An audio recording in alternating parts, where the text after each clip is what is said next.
अस्सलाम वालेकुम दोस्तों। आप लोग अक्सर कमेंट में ये कहते हैं कि मैं चावल बहुत ज़्यादा बनाती हूँ, हफ्ते में 1 से 2 बार चावल ना बने तो मुझे चैन ही नहीं आता।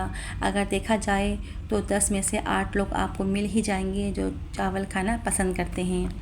और सच बताऊँ तो मैं भी राइस लवर हूँ। आज की रेसिपी है वाइट पुलाव। तो चलिए इस मज़ेदार सी रेसिपी को बनाना शुरू करते हैं। वाइट बीफ पुलाव बनाने के लिए मैंने 1 किलो बीफ लिया है हड्डी वाला। इसे वॉश कर लिया है। सारा गोश्त आप कुकर में डाल दें, साथ ही डाल दें इसमें 5 गिलास पानी। नेक्स्ट हाफ़ टेबल स्पून पिसी हुई काली मिर्च, हाफ़ टेबल स्पून नमक, 1 टेबल स्पून लहसुन का पेस्ट डालने के बाद इसे 25 से 30 मिनट के लिए कवर कर दें ताकि हमारा गोश्त अच्छी तरह से गल जाए। नेक्स्ट खुले बर्तन में 1 कप भर के ऑयल डाल दें। गरम ऑयल में एक छोटे साइज़ की प्याज को मैंने बारीक कट कर लिया है, आप ये भी डाल दें और ऑयल में अच्छी तरह से मिक्स करें। प्याज को हमें यहाँ पर कलर नहीं देना है, सिर्फ सौते करना है। जैसे ही हमारी प्याज सौते हो जाएगी तो हम इसमें शामिल करेंगे कुछ खड़े गरम मसाले।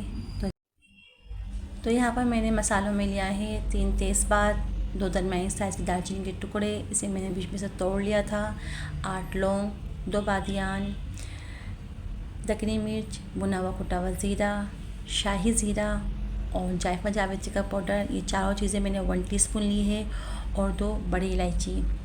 ये सारे मसाले आप ऑयल में डाल दें। साथ ही हम इसमें डालेंगे साबुत धनिया और सौंफ 1 टेबल स्पून। पहले हल्का सा ड्राई रोस्ट करेंगे, उसके बाद हम दरदरा करके ये भी डाल देंगे। साथ ही डालेंगे आधी प्याली दही। नेक्स्ट जो हमने गोश्त गलाया था आप वो भी इसमें डाल दें और इन तमाम चीज़ों को एक साथ अच्छी तरह से मिक्स करें और 5 से 8 मिनट तक इसकी भुनाई करें। जैसे ही दही का पानी ख़त्म हो जाए और गोश्त भून जाए, इसका ऑयल सेपरेट हो जाए, तभी हम इसमें शामिल करेंगे यखनी। तो यहाँ पर मैंने 4 कप चावलों के लिए 6 कप यखनी शामिल करी है, जिसमें पानी भी शामिल था। तो टोटल पानी 6 कप ही डाला गया है।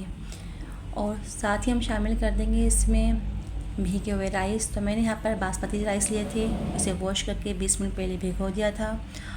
नेक्स्ट कुछ साबित हरी मिर्ची ले लें, ग्रीन और रेड, और कुछ मोटी वाली हरी मिर्चों को बीच में से काट के आप वो भी शामिल कर दें। और साथ ही आप इसमें हस्ब ज़ायक़ा नमक शामिल कर दें। तो थोड़ा सा नमक मुझे कम लगा था तो इसलिए मैंने शामिल किया है। और चावलों के पानी के कम होने का वेट करें।